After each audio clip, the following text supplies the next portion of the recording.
خدا را ہاتھ جوڑ کر میں ایک عاجزانہ التماس کرتا ہوں، ایک باپ سے بھی اور ایک بھائی سے بھی، کہ وہ اپنے دل کے کانوں کو کھول کر، عقل کے تالے توڑ کر، وہ یہ ابھی سے اپنے خدا را اپنی اولادوں کو جو ہے بچپن سے کسی کے نام پر نہ کریں۔ السلام علیکم ورحمۃ اللہ وبرکاتہ۔ آج بلوچستان کے اندر ایک ایسا المناک واقعہ، ایک ایسی سفاکانہ حرکت ہوئی جس پر ایک دل کیا، ہزاروں دل کیا، لاکھوں دل کیا، پوری انسانیت رو رہی ہے، خون کے آنسو رو رہی ہے۔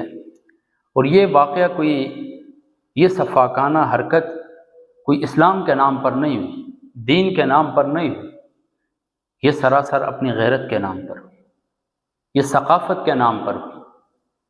یہ ایسی حرکت کرنے والے لوگ جو ہیں، انہوں نے یہ اس وجہ سے نہیں کی کہ وہ بہت زیادہ دین پر عمل کرنے والے ہیں، وہ بہت زیادہ دین کا خیال رکھنے والے ہیں، وہ بہت زیادہ دین کے اصولوں کو اپنانے والے ہیں۔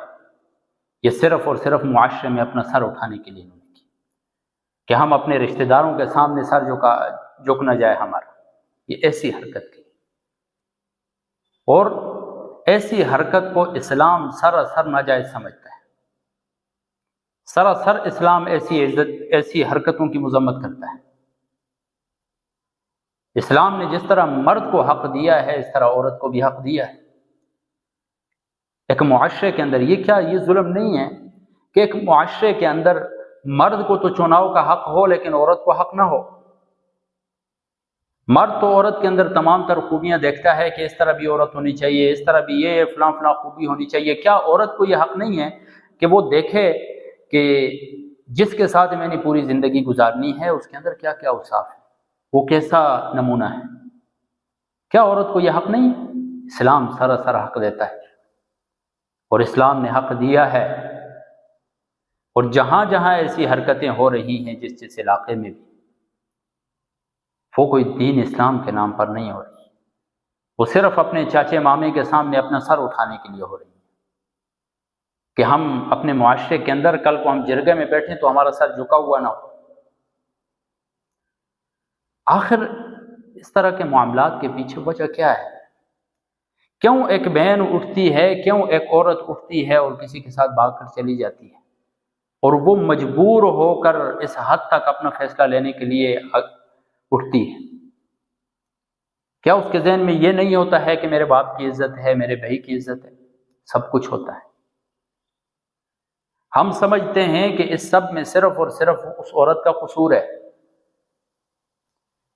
جی بالکل، اس عورت کی غیر اخلاقی حرکت ہے، لیکن کیا اس کے علاوہ کوئی قصوروار نہیں ہے؟ کیا اس کا باپ قصوروار نہیں ہے، اس کا بھائی قصوروار نہیں ہے، اس کا پورا خاندان قصوروار نہیں ہے؟ کیا خاندان نے اس کو اس چیز کا حق دیا تھا کہ وہ اپنا ما فی الضمیر کو بیان کر سکے؟ وہ حق جو اسے اسلام نے دیا، وہ حق جو اسے شریعت نے دیا، وہ اسے بیان کر سکے؟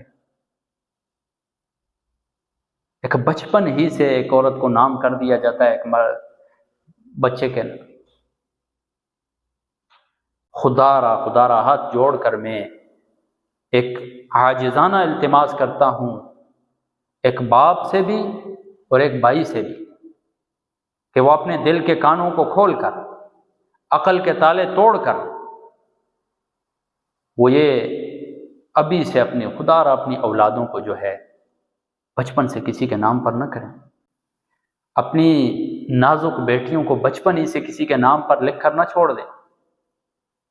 جس انسان کے نام پر آپ کر رہے ہیں، کیا وہ جوان ہو کر انسان رہے گا یا حیوان بن جائے گا؟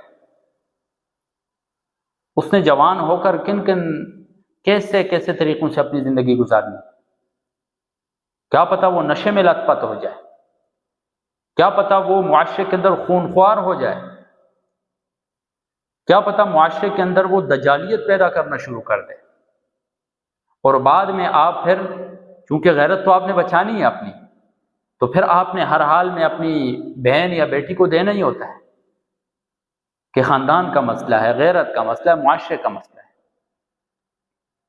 کتنے ظالم ہیں لوگ کہ اپنی غیرت بچانے کے لیے، صرف اپنا سر اٹھانے کے لیے کہ ہمارا سر نہ جھک جائے، اپنی بہن اور بیٹی کو آگ کے اندر جھونک دیتے ہیں۔ اسلام کہہ رہا ہے کہ عورت کو حق ہے وہ اپنی پسند کی شادی کر سکتی، اور اگر وہ پسند کی شادی کا بتاتی ہے اپنے بھائی کو یا باپ کو، تو اس کے چہرے کے اوپر تیوری نہیں ہونی چاہیے۔ لیکن آج معاشرے میں تیوری چڑھ رہی ہے، آج معاشرہ ایسی ہی حرکات کر رہا ہے، اور یہ کوئی کسی کو تو معاشرے میں جو ہے اس طرح کی سفاکانہ حرکتوں میں ڈبو دیا جاتا ہے۔ معاشرے میں ایسے بھی لوگ پائے جا رہے ہیں زندہ اپنی بہنوں کو سپرد خاک کر دیا ہے، اس کی سانسیں تو چل رہی ہیں لیکن سپرد خاک کر دیا اسے نہ دنیا کا چھوڑا ہے نہ آخرت کا چھوڑا ہے، وہ آگ کے اندر اپنی زندگی گزار رہی ہے۔ ذرا سوچیں آپ اپنے خاندانوں کے اندر کیسے ایسے واقعات نہیں ہوئے کہ ایک عورت ہاتھ جوڑ کر آپ کے سامنے آپ سے التجا کر رہی ہے کہ میں نے اس جگہ شادی نہیں کرنی ہے، پھر بھی اٹھا کے اس کو دے دیا جاتا ہے۔ جب اس طرح کے حالات گھروں میں پیدا ہوتے ہیں، ایک عورت کی بات نہیں مانی جاتی، اس کی جائز بات کو بھی اگنور کر دیا جاتا ہے، تو پھر وہ مجبور ہوتی ہے۔ کچھ عورتیں تو ان میں ایسی ہوتی ہیں کہ وہ سر جھکا لیتی ہیں، اس آگ کو قبول کر لیتی ہیں، اس دیکھتے ہوئے تندور کو قبول کر لیتی ہیں، اس صفاکانہ مرد کو قبول کر لیتی ہیں۔ لیکن ایسی عورتیں بھی ہوتی ہیں کہ جو پھر اپنے آپ کو بچانے کے لیے اپنے مستقبل کو ڈوبتے ہوئے، جب ان کو نظر آ رہا ہوتا ہے اپنا مستقبل، تو وہ پھر اٹھتی ہیں، وہ پھر مجبوراً ان کو ایسے اقدامات اٹھانے پڑتے ہیں، اور جب وہ ایسے اقدامات اٹھاتی ہے تو اس کو پھر زندہ درگور کر دیا جاتا ہے، یہ سوچے بغیر کہ ہماری غلطی ہے یا نہیں، یہ سوچے بغیر کہ ہم نے اس کو حق دیا تھا یا نہیں دیا تھا، وہ حق جو اسے اسلام نے نہیں چھینا ہے، ہم نے اسے چھین لیا تھا۔ اور جب تک اپنے گھروں کے اندر یہ حالات چلتے رہیں گے، آج مجھ سے لکھ کر لے لیں، جب تک یہ حالات چلتے رہیں گے گھروں میں، یہ حرکتیں ہوتی رہیں گی۔ کبھی بہنوں کو زندہ جلایا جائے گا، کبھی زندہ درگور کیا جائے گا، کبھی زندہ تندور میں ڈالا جائے گا، اور کبھی وہ اپنے آپ کو بچانے کی کوشش کرے گی، بچاتے بچاتے اپنے دفاع میں وہ اس دنیا سے چلی جائے گی۔ تو میرے ہر بھائی سے میں مخاطب، ہر باپ سے میں مخاطب ہوں کہ خدا را اس چیز کو تھوڑا سا سنجیدہ لیں، تھوڑا سا اس چیز کے بارے میں فکر کریں۔ آپ رسول اللہ صلی اللہ علیہ وسلم سے زیادہ غیرت مند نہیں ہیں، آپ صحابہ کرام سے زیادہ غیرت مند نہیں ہیں، آپ تابعین تبع تابعین سے زیادہ غیرت مند نہیں ہیں۔ تھوڑے سے ہوش کے ناخن لیں، اور یہ جو اولادوں کے کچھ حقوق ہیں ان کے اوپر نظر ثانی کریں۔ اب بھی آپ کے پاس وقت ہے، ایسے والدین، ایسے بھائی جو ایسے فیصلے کرنے کا ارادہ رکھتے ہیں، خدا را پیچھے ہٹ جائیں، اور ایسے والدین اور ایسے بھائی جنہوں نے اس طرح کے فیصلے کر دیے ہیں، اب بھی وقت ہے کہ اگر کوئی صورت بنتی ہے اپنی بہن کو، اپنی بیٹی کو، وہ بیٹی جو ایک باپ کے لیے جگر ہوتی ہے، ایک باپ کا سکون ہوتی ہے، اس کو اس آگ سے نکال لیں۔ لوگوں کو خوش کرنے کے لیے آپ اپنی اولاد کو آگ کے اندر دھکیل رہے ہو، اپنا سر اٹھانے کے لیے معاشرے میں ثقافت کے طور پر، صرف یہ بھی نہیں کہ اسلام کے طور پر، آپ اپنی اولاد کو زندہ جلا رہے ہو۔ کتنے ظالم ہو یار، کیا یہ ظلم کی حد نہیں ہے؟ خدا را اپنی اولاد کے بارے میں تھوڑے سے ہوش کے ناخن،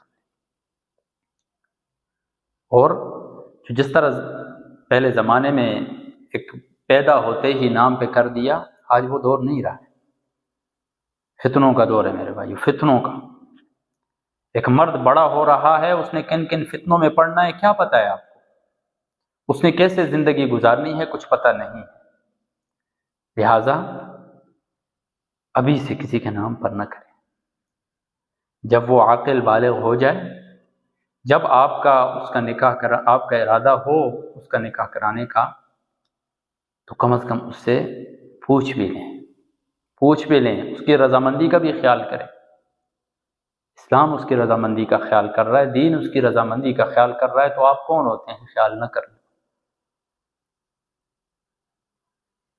اس کا خیال کریں، اس کے بعد سوچ سمجھ کر پھر اس کو رخصت کریں، تاکہ رخصتی کے بعد پھر اس طرح کے واقعات پیش نہ آئیں، رخصتی کے بعد آپ کو پچھتاوا نہ ہو۔